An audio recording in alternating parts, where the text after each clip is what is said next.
Hello, I'm your host, Jacqueline Stockwell, CEO and founder at Leadership Through Data. And I'm super excited to be with the Journals of the Entrepreneur with Kay Young today. Now, I empower and inspire information leaders across the world to be heard, to change their messaging, and to focus on themselves, putting their professional development at the heart of what they do.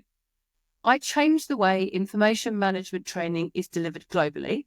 My business, Leadership Through Data, is all about amazing training and presentations, capturing the attention of the audience and ensuring that the time people spend is worthwhile, because your time is so important. So my goal is to present information in a language you can relate to, remember it with storytelling and visual imageries, have fun, but most importantly, give you something that you can apply to your benefit straight away. Now, as an international public speaker, with every presentation or podcast I deliver, people can expect to be inspired, motivated. We might even move our bodies and do some fun things, but most of all, learn and be inspired. So I'm thrilled to have you today, Kay. Thank you so much for joining our podcast. So just before we start, do you want to introduce yourself and tell us a little bit about you? Sure. So thanks so much for having me, first of all. As you said, my name's Kay. I'm the Information and Records Management Lead at the Food Standards Agency. So what my job entails is I'm the departmental records officer. I'm responsible for things like our information and records management policy, the retention schedule, applying it, all the kind of information management stuff you'd expect that comes with turf. I lead on things like historic records, which is liaising with the National Archives, transfer of records under the Public Records Act, engaging with suppliers. I do stuff like contracts and invoices and finance and all the finance system stuff as well. So less traditional records management stuff. I'm also a line manager. I'm really passionate about supporting my team, sharing professional development opportunities, developing working relationships, working with stakeholders, all the kind of connecting kind of stuff. Collaborate with external stakeholders. It's a real range of things. In terms of my journey so far and my background, you could say I was always destined to be in this field. I was the child that sort of sorted my Lego before I built it. So putting it into like colour and shape order, love to categorise. So maybe it's always my destiny to be and I've always loved like pretty stationery labelling things. That's still true, by the way. So the way to my heart is through a pretty notebook. Write that down like that.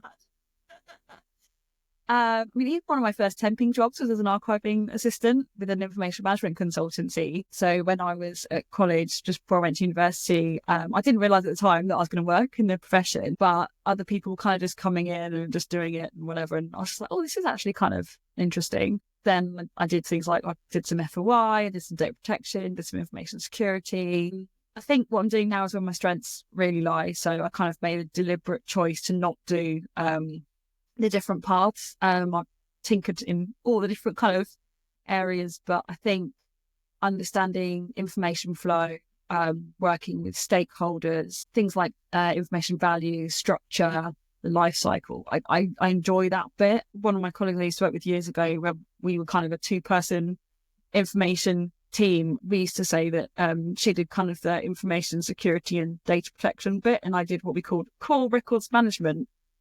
I don't really know what that meant at the time, but it kind of made sense to us, and I now do what I would consider like core records management. It's but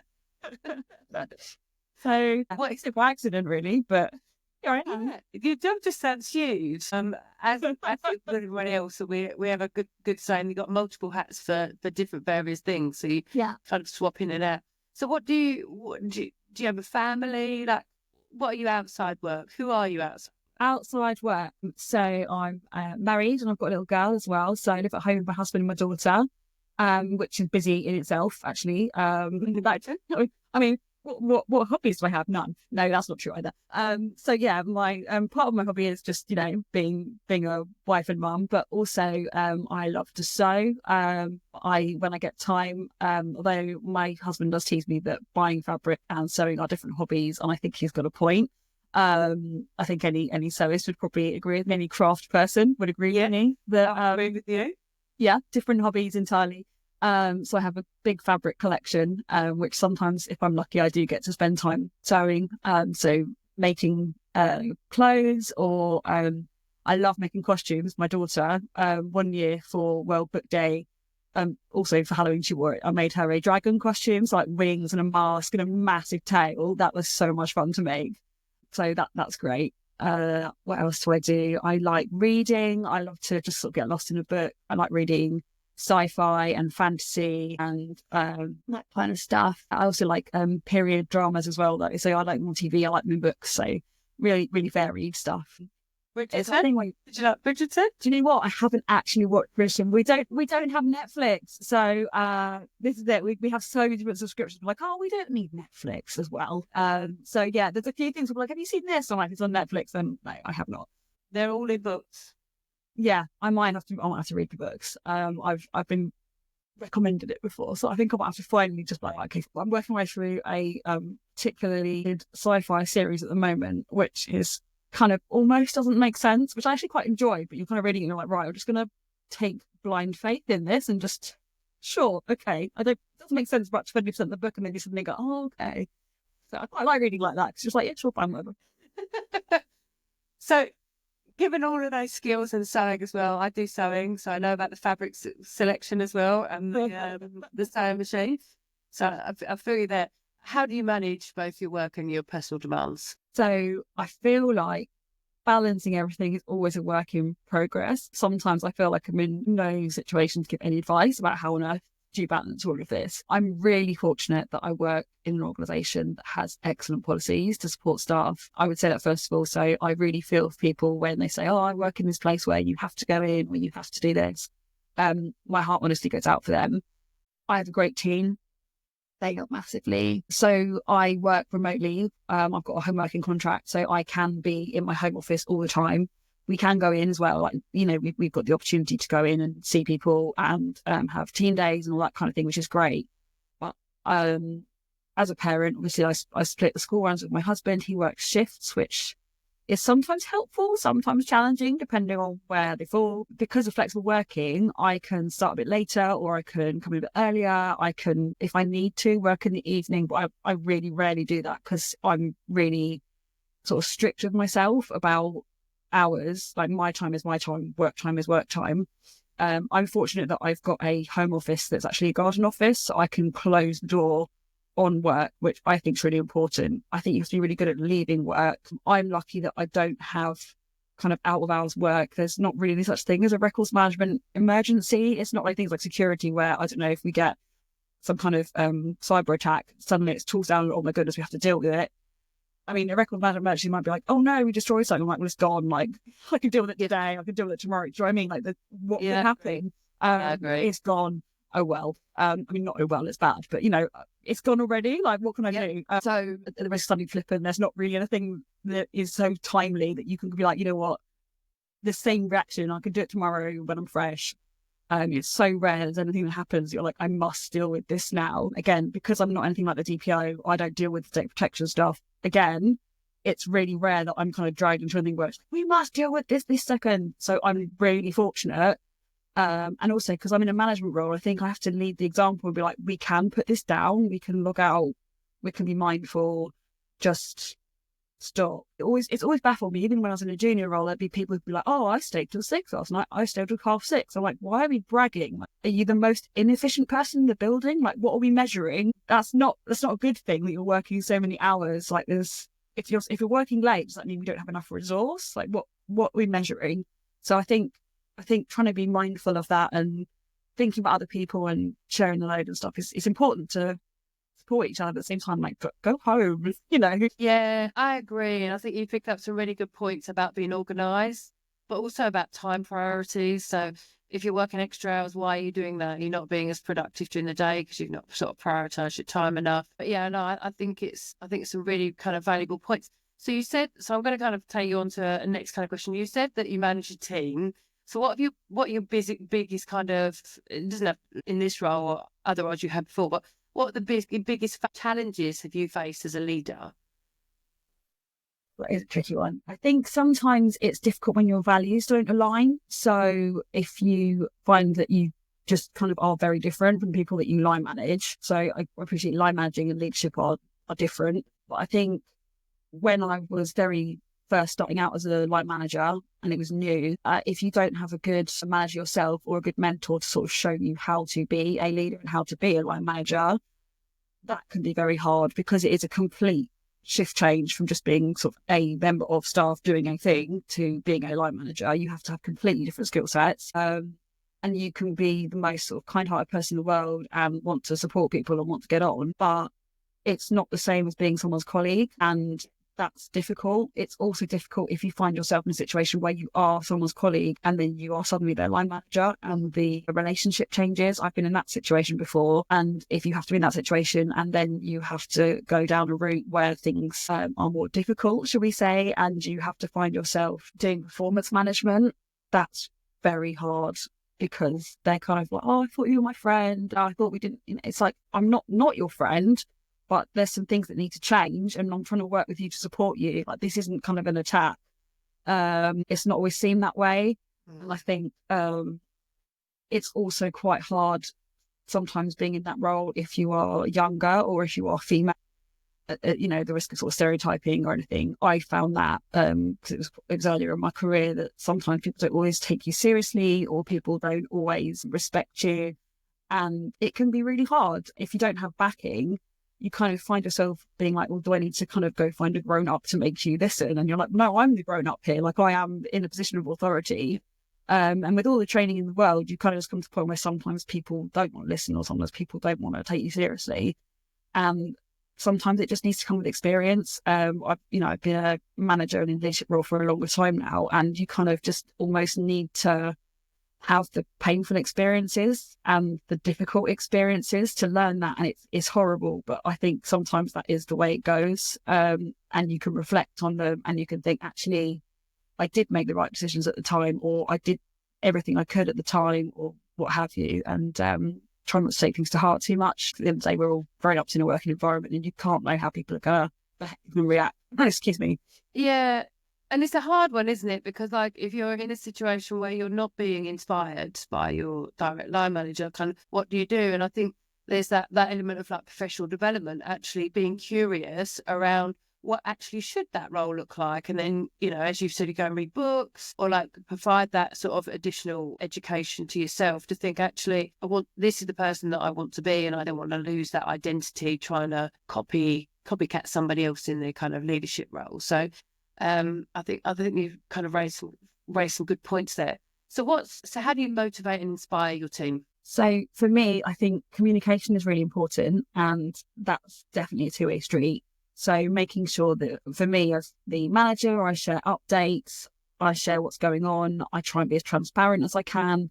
There are going to be times when I can't tell them what's going on, either because I don't know or because there's things I can't tell them, but I'm going to try and tell them the truth. And so if it's either I can't tell you or I don't know, then say that, be authentic. I think that's really important.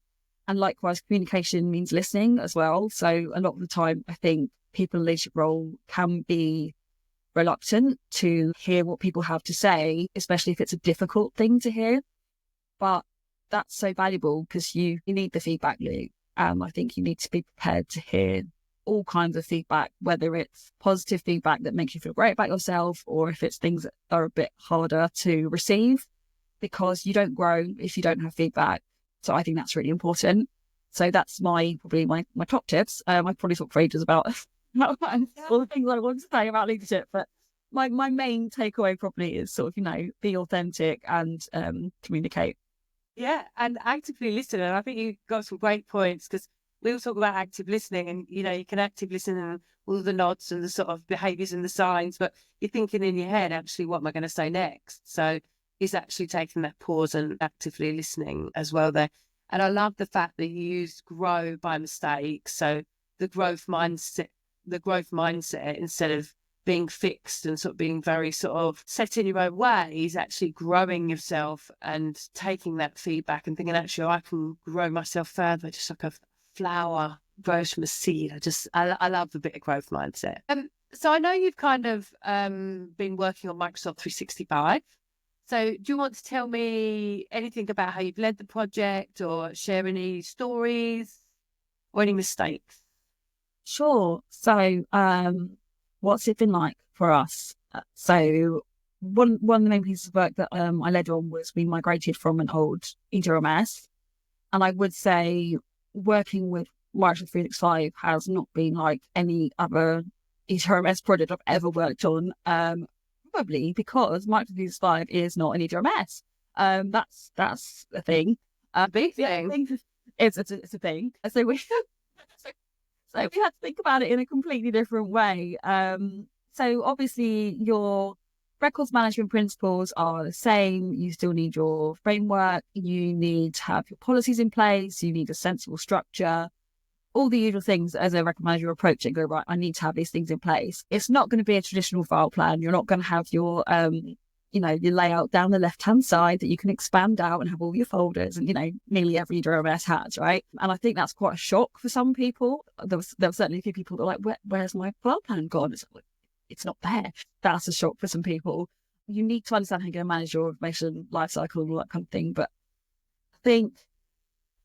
I think that was a bit of a change for a lot of people, and trying to train people into thinking a different way, trying to figure out how we were going to apply everything to it, getting into that different mindset, but still trying to apply all the principles has been a real change. And we're still on that journey, really. I'm sorry to be cliche in this journey, but we are still on that journey because we're still exploring how we're going to use our retention labels properly. We put a lot of things in place, and then we had a bit of an issue with how they were working. So now we're exploring if we need to change the way we're doing that, or if we're still going to keep our framework in place.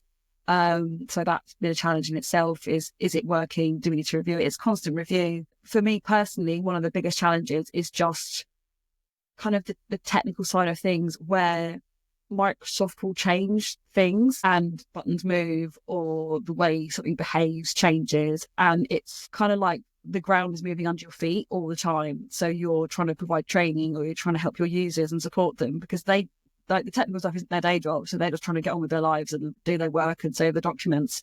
So you're like, okay, this is how it works, and then like the next day it'll be completely different, and they'll be like, why isn't it working? You'll be like, have fun, Microsoft's moved the button, let's just retrain you again. And in the meantime, you're frantically trying to remember how it works and do things. And, I find that challenging. I'm not as engaged with the technical side myself. I don't feel that passionate about keeping up to date with digital trends. It's not where my interest lies as much. I'd say maybe once upon a time, my skills had lay there. I mean, I did an A-level in computer science, and I was interested in it once upon a time. But I think as I progressed in my career, I enjoy sort of stakeholder engagement and problem solving side of things more than just like the digital side. And I don't think I have capacity to kind of do all those things anymore. So I do struggle a bit with that side. And I think that is a real challenge if you're the records manager as opposed to the IT person. And I think that's the kind of trend really, is just that things are changing. And I am a bit concerned for the profession if you kind of think we've got the technology is kind of leading the way almost. It's like, oh, here's a change, let's implement some stuff because this is how it works now. And I do feel like I would prefer still to be looking at sort of the user needs and what we should be doing, and then bringing the technology in afterwards, as is tradition, as we have done for a long time, and having it serve us. And I do feel like now, because the change is so fast, that a lot of the time we're just implementing technology and just trying to fit in our processes around it, and that doesn't feel comfortable to me. I don't know what the answer is to that, because I don't think there's a sensible answer to that. Yeah, and I absolutely agree with you. The question back to you is, why do you think there's been that shift, that change? That is an excellent question. I'm not sure why it's gone that way. I imagine, cynically, I wonder if it is because tech companies are pushing things out and trying to get people to subscribe and pay and, get more things. And it's part of their purchase model. So if you think about it, they'll be like, oh, try this. And later they'll be like, oh, well, if you want to keep using this, then actually we're going to charge you this, or this is part of this level. And certainly a lot of things seem to be different levels of license, and it gets very confusing. I'm very grateful that's not my responsibility to understand it, because there seem to be lots of different tiers of licensing, and that is certainly confusing. So you think, oh, I'm going to build this module, or I'm going to try and resolve this issue, and they go, oh, by the way, that only works at this subscription level and you have to have that. And it does seem baffling. And you've got all the forums like, oh, how do I fix this? And it's like, well, if you have this license, you can do this. And if you have that license, you can do this. And it's just, you kind of think, mind blown. So I do wonder if it's kind of living by patching as well. So if things keep moving, we'll never notice that in the last iteration that thing didn't work, but never mind, we've got a new thing now. And it's just constant need for having the latest thing. Yeah, and I love that constant patching. I've never heard of it. Like, I know why you use patching, but in terms of what you're describing, I think that's a really good analogy. And I actually think the shift came from COVID, because when I was in the NHS, it was very much around doing the planned approach. So you'd look at it and then look for the technology. So this is what you want to achieve, and this is the technology that you can use to achieve that. And I think as COVID hit and there was like a widespread of rollout of technology to facilitate working from home, that now we're kind of, as a profession, on the back foot. And I definitely feel that that's kind of where we are with AI as well. So that's come very much at the forefront of our profession now, hasn't it? And that's sort of in technology. So what advice would you give to others to avoid kind of making any of the, say, mistakes, but I call them magic mistakes for the Microsoft deployment? So I think one of the things I would have liked to have done differently with some of our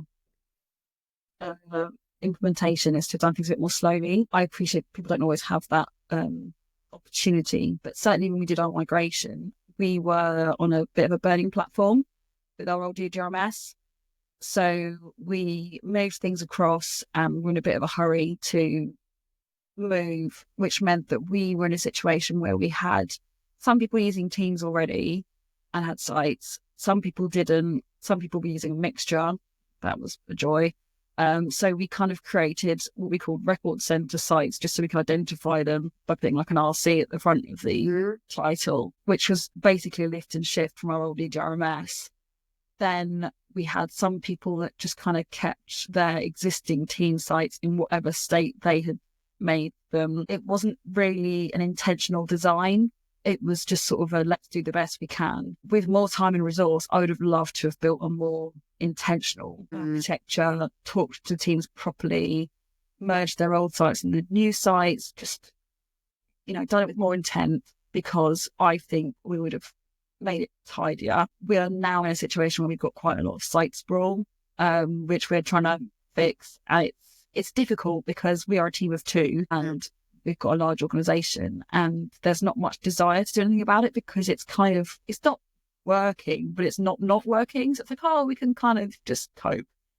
And I just think it would be so good if we just got it right at the beginning, because we could have maintained it, and people request new sites and we don't really have a good oversight of what people have and what they need. And it just feels a little bit cluttered and untidy to me. It's probably a slight control freak tendency I know I have, but at the same time, it would be really nice to have a bit more oversight, which you do, we have lost from not having a traditional DRMS with the nice little neat left-hand menu and the structure. It's not the same environment. We kind of just have less visibility now, because you don't have that anymore. You don't have like what do we have? Like, we can have a report, but it's going to be a bit messy. Like, oh, thanks, Microsoft. What do we actually have? And they're like, we'll show you a list of team sites, but it won't mean anything to you. You can't be like, oh, show me the hub site and then show me this and show me this and show me this. It's not as neat and tidy as I would like it to look. And trying to create a report that would look like that would just, I think you'd lose the will to live. Oh, no. So who's been your biggest inspiration in both your personal and your professional life? I hope you're not going to limit me to one person, because I've worked with some lovely people, Jim. No, I'm not limit to one person at all. I love, when you call out people, you get inspired by other people. We were talking about this earlier, weren't we? So, yeah, it's inspiration. It feels like I'm getting like an Oscar. I'm going to get my little imaginary statuette. I could give you one, Kay. How about a glittery glass case I've got here? I'll stand here for 10 minutes and do a Gwyneth. Okay. So who have I worked with? I have had some really lovely colleagues. One of my very first managers, Erin Cunningham, who I worked with when I was a temp in this FOI team, she used to tease me and ask if I'd done the job before. Bear in mind, this is when like everyone first came out as well. So I was like, how would I have done? But she really built me up and gave me lovely feedback and kind of gave me the kind of courage to apply for other jobs and made me just feel like I could do more. So also like sort of fresh out of uni, and I was like, I don't know what I'm doing. I sort of make up as I go along. And she was like, no, you're not. Like, you're good at this. You can understand the legislation and you can do this, which encouraged me to go for a job in sort of Kim more widely. I had a great team when I worked at the MDU.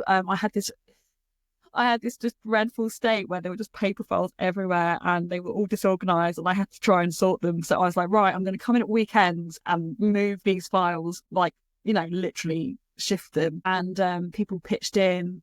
Yeah, they were lovely. So like, I don't know, Matt and Ashley and Claire and like my other colleagues, they were just, it was lovely working with. It was a really nice environment to be in. Everyone was really good friends. My colleague I mentioned earlier, who I did the core records management team, that's Hannah Burling. I worked with her. She's lovely. She showed me that data protection and security isn't actually that scary at all, because I've not really done it before, even though she did do the bulk of it. But yeah, she did show me things like how to do a DPIA, which I'd never done before, and stuff like that. So I've got an increased awareness of how data protection worked, thanks to Hannah. I can't not mention my partner in crime, Kate Valente, who I worked with here at FSA for a long time. She's now moved on to another role, but we were the ones that delivered like the migration project together. I am so incredibly proud of her for her new fabulous job. I miss her tremendously. It would be very greedy and selfish of me to want her to stay. So I'm incredibly proud that she's gone on. And I mean, I've recruited Ben now, who I work with now, and he's wonderful. It'd be great to have them both, but I think that'd be greedy.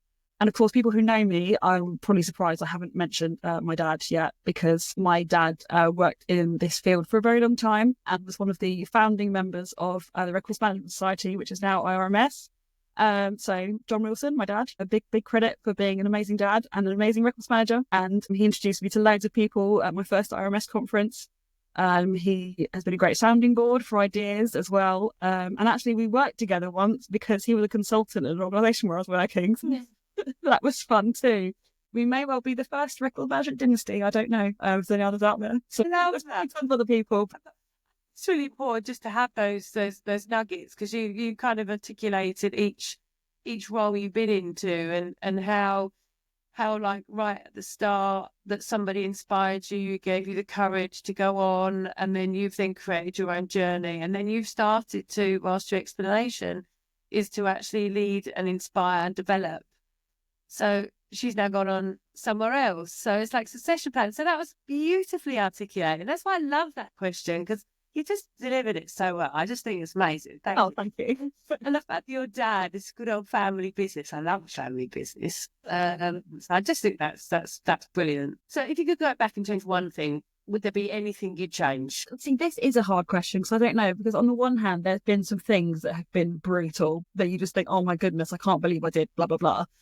But I don't think you learn that. There's like you're saying about your magic mistakes, there's some things where you just think, I wish I hadn't endured this particular thing. So I don't know if I would. I'd love to like take away some of the, I don't know, embarrassment or the pain or whatever of some of the things that I've lived through where you just think, oh no.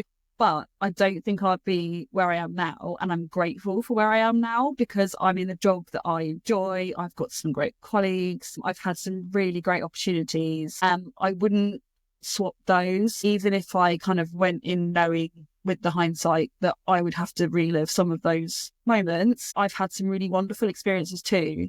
So I think you kind of have to take both. And I think, again, going back to growing, I don't think you can grow without those odd decisions that sometimes come along the way. So yeah, I think I'd probably still take some of those stranger decisions because they got me here. So if they get you there, they grow for you, and like some of the big things that you might have gone through in life, they're just so tough and they're so challenging. And then when you get to the end of them, you think, oh, I got through the end of that, and actually, wow, I feel like a different person, or I feel like I've grown. I mean, that's kind of the physical feeling that I feel when I think, oh wow, you're going through, it's for like climbing a mountain, and then you get to the top and you're just like, It's a beautiful place. Why didn't I get here earlier? So yeah, no, that was brilliant. So what is the one thing you want somebody who's listened to today to take away? I think believe in yourself would be just a massive thing. You are probably capable of way more than you know. I really hope that people have got great leaders in their lives, but if they don't, go find one.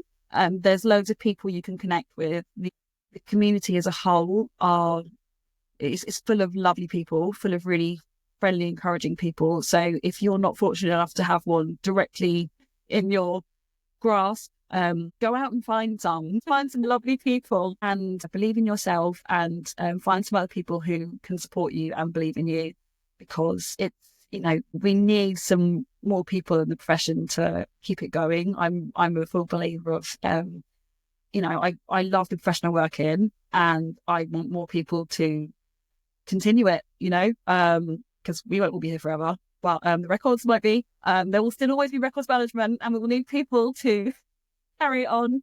So I feel like a crazy lady now, don't I? But I definitely think we should have some people to keep the torch going. So we need to carry on investing in the profession. So find some mentors, find some role models. Absolutely. So believe in yourself and build. Yeah, I love that, Kay. Well done. So I think that's beautifully articulated again. So listeners can reach out to you on LinkedIn. Kay did a really nice blog on management and leadership the other day, so it's very good. So reach out to her. But I just want to thank you so much, Kay, for your time today. It's been sensational. I've learned so much. And I'll definitely invite you back on the podcast again. So thanks so much for having me. You're very welcome. Thank you.